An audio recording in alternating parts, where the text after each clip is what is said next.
Hello everybody and welcome back to the channel. Today we're going to be doing a video on gravity assist in Kerbal Space Program. I went ahead and made this video just so that I could personally visualize what a gravity assist looked like. Um, I was having a difficult time imagining it, but just looking at the maneuver node. So I went ahead and got rid of all of the HUD and any of the UI crap, and we're just going to go ahead and look at what the maneuver looks like once you've made it. So I went ahead and did a burn from Kerbin to the moon.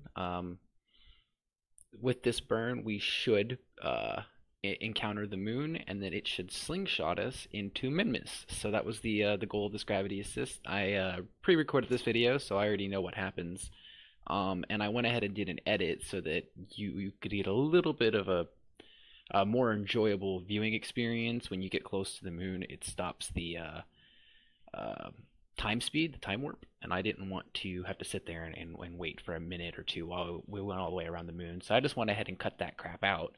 But and that's coming up right here. You should see that here in a second. But that's all I did. I didn't burn. I didn't do any kind of maneuvers in between. All I did was cut the crap out. And we're coming around the moon right here. And here in a second, you should see the craft is going to be leaving. But in order to make this gravity assist happen, I had to go within like 10 kilometers of the moon. So it was a good, minute of just sitting there and watching it. So we are now the gravity assist. We're on the second half of the gravity assist, where we're in the slingshot portion. And uh, just to kind of like explain what the gravity assist is, it's not an increase in speed on your spacecraft. It's a change in direction on your spacecraft. Newton's laws of motion state that no force or no object will be changed without an outside force. And since we haven't turned the engines on, and since we haven't experienced any kind of frictional resistance or anything like that, our ship is still underneath the same amount of energy. The gravity assist basically just allows us to change the direction of that energy and have an encounter with the moon, and then eventually send us off the Minmus. So we use gravity assist, in spaceflight in real life, so that we can get satellites and other things to go distances that would be too far given just the power of their onboard motors. So you, for example, can use the moon in order to slingshot off to Jupiter. And all it really does is just changes the direction of the spaceship. Now, upcoming, we're going to do a time warp, and you'll be able to see the perspective of the ship when it comes into Kerbal's influence. Basically, when we leave the gravity well of the moon, we're going to be entering the gravity well of Kerbin again. Obviously, since the moon is in the gravity well of Kerbin. And then you'll see the interaction between Kerbin and the moon under time warp as we move towards Minmus, which is upcoming right now.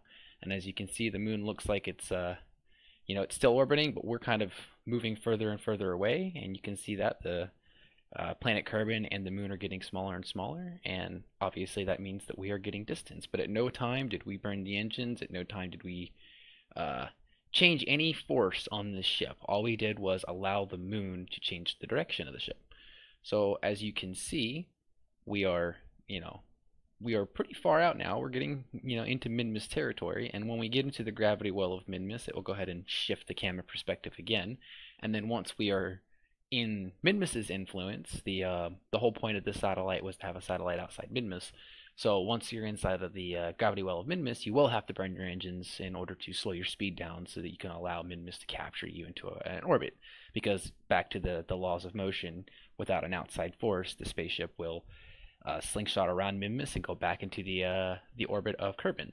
So that's what we're trying to accomplish with this maneuver. And you can see upcoming, there we are. There is the shift for the gravity well of Minmus, and then the probe is just going to fall basically into a normal orbit once you get to the periapsis of the Minmus orbit. The video has restarted.